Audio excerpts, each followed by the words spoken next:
Hace algún tiempo comencé un viaje introspectivo y profundo. Mi necesidad incitó a una búsqueda que cambiaría para siempre mi vida. Y fue así que los elementos propios de la arquitectura y de la historia se volvieron diáfanos y habituales. Los caminos comenzaron a abrirse. El conocer me llevó a lugares que hoy entiendo como la raíz de la cultura, instalados como parte del todo y desde siempre.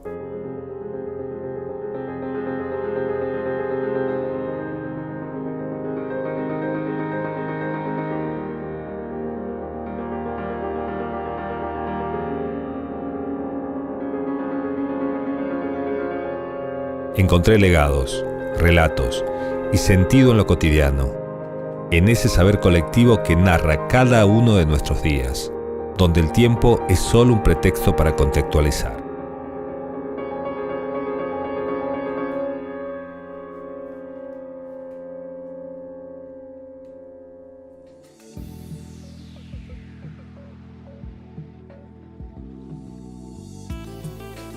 Mi primer viaje fue a San Francisco del Monte de Oro, que me recibió en su espesa naturaleza.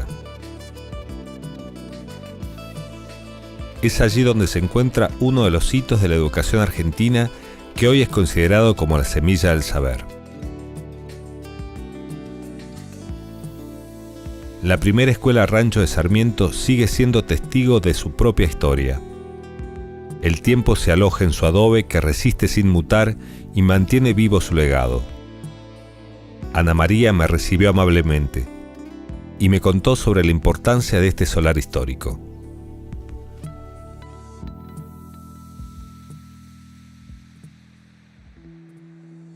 Esta es la escuelita de Domingo Faustino Sarmiento, fundada en el año 1826.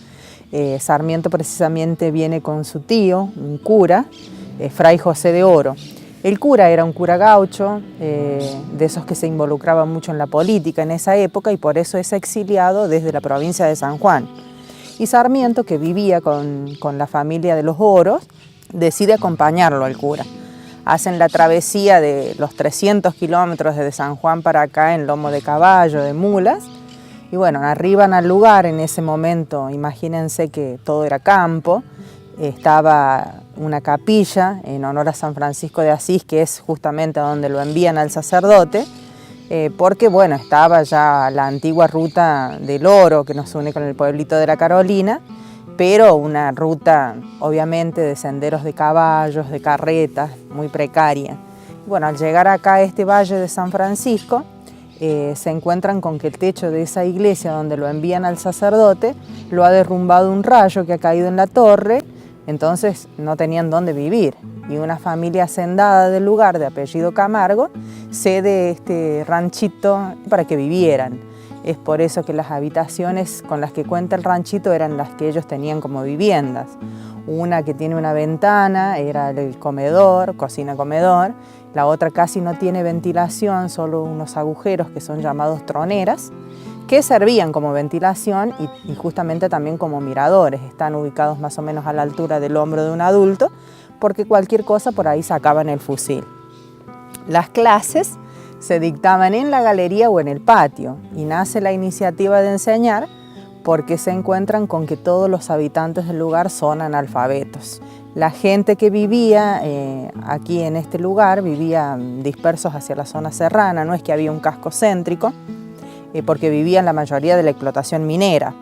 Así que para venir a estudiar, a aprender lo básico, el deletreo, a leer, a escribir, sumar, restar, lo hacían con mucho sacrificio, desde muchos kilómetros, caminando o en lomo de caballo, de burros, en carreta. Y los que se animan a venir son justamente los adultos, no los niños. Así que Sarmiento, con 15 años de edad, aquí en este lugar, da clase a todas personas adultas. El monumento que tenemos al costado del ranchito es un monumento a la evolución de la educación, tiene el significado de la era de piedra, los libros y la digitalización, por eso es que tiene la computadora arriba. Está construido todo de adobe, que es el barro crudo, el ladrillo pero en crudo. El barro se hacía con agua, tierra, paja, y se pisaba, duraba un proceso de alrededor de una semana, se pisaba con caballos este barro para que agarrara una buena consistencia. Luego se ponía en una armazón de madera y bueno, así hacían el adobe, lo dejaban secar y por unos días, así que es todo de barro. Y el techo también de barro, tiene varas de algarrobo, alfarjilla, que son los palitos chiquitos de jarilla, luego una capa de barro, paja, y luego arriba barro y grasa de animales, que era lo que le ponían a los ranchitos para que el agua fluyera y no se penetrara. ¿Y cómo es la presencia de la escuela en el pueblo? Es lo más importante que tenemos. Sí, sigue siendo... Sí, es lo más fuerte a nivel bueno, cultural, educativo y turístico. La emoción de aquellos docentes que visitan, y más que nada los docentes ya grandes, ¿no?, que son los que más se emocionan al llegar y que les caen lágrimas y bueno. En el monumento al pueblo puntano de la Independencia, lo intangible se vuelve poderoso. Mientras camino, puedo percibir la memoria presente de aquellos granaderos que, alineados por sus convicciones y valores, dieron su vida por la patria.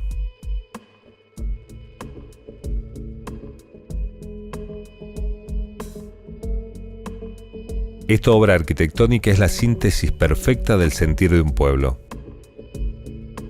Hugo Larramendi, junto a Julio Domínguez y Walter Lucero, conformaron el tridente que dio vida a la idea del historiador Víctor Sá, que plasmó en uno de sus libros allá por los años 50. Hugo, ¿cómo llegaste a ser parte de este proyecto? Recibí una invitación. Yo trabajaba en la municipalidad, entonces había un escultor y habíamos hecho un grupo en la municipalidad, taller de arte les llamábamos, urbano. Y él se enteró de este concurso y me dice, mira Hugo, hay un concurso así. Y bueno, y formamos un equipo de 3, Walter Lucero, Julio Domínguez y yo. Trabajamos mucho sobre las bases, entonces descubrimos que las bases contemplaban una plaza como podía ser en cualquier pueblo, sin dar muchas precisiones, pero daba mucha precisión de todo lo que tenía que tener. Un monumento con la escultura, con los personajes, una memoria de todos los que habían contribuido y habían participado del ejército, los granaderos. Tenía que estar el poema de Antonio Esteban Agüero, que describe muy poéticamente el esfuerzo del pueblo. Y de esa manera empezamos a descubrir que iba a ser una plaza muy cargada de cosas. Es decir, en lugar de resaltar un monumento iba a haber muchas cosas que iban a distraer. Y la topografía del terreno y algunas ideas de que en las iglesias los tesoros se guardaban en la cripta, que es como un subsuelo, y la idea de que el pueblo puntano, las raíces puntanas, nacían de la tierra, pensamos en una cripta. Y eso nos entusiasmó mucho y que el monumento naciera desde las profundidades de la tierra. Fuimos muy audaces porque el concurso pedía una plaza y nosotros hicimos prácticamente 2 plazas y además agregamos un anfiteatro. Es decir que multiplicamos lo que pedían y bueno, eso lo pensamos, lo charlamos, pero lograrlo después espacialmente fue parte de la obra, ¿no? ¿En qué te inspiraste? Pensamos no en la estructura, sino en lo conceptual. Por ejemplo, lo que produce entrar en una iglesia, en la nave de la iglesia, recorrerla y descender a la cripta, acá es casi al revés. Es ingresar a la cripta y después subir a la nave. Las columnas que están en la parte superior es como si fueran las columnas de un crucero, de una nave, sosteniendo una cúpula que es el cielo. Y por otro lado, en la facultad, en ese momento me llamó mucho la atención la Plaza de Siena, porque tiene una gran pendiente.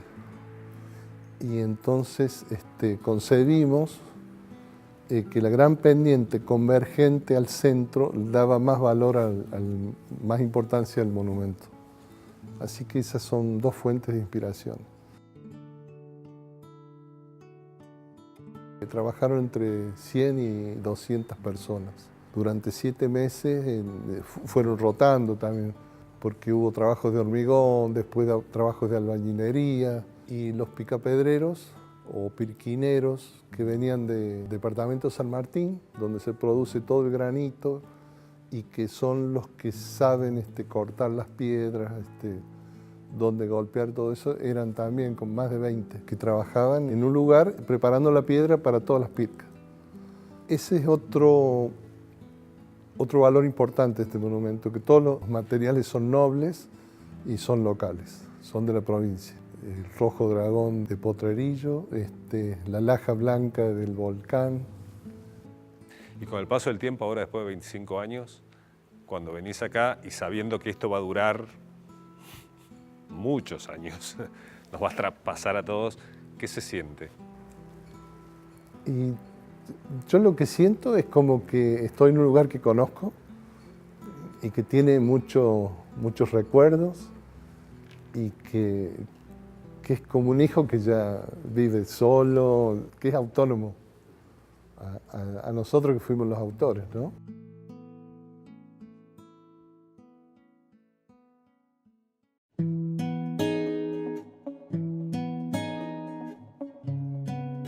A medida que avanzo en mi búsqueda, mi curiosidad se acrecienta. Esos lugares que fueron tantas veces testigos de generaciones continúan siendo el presente vivo de San Luis.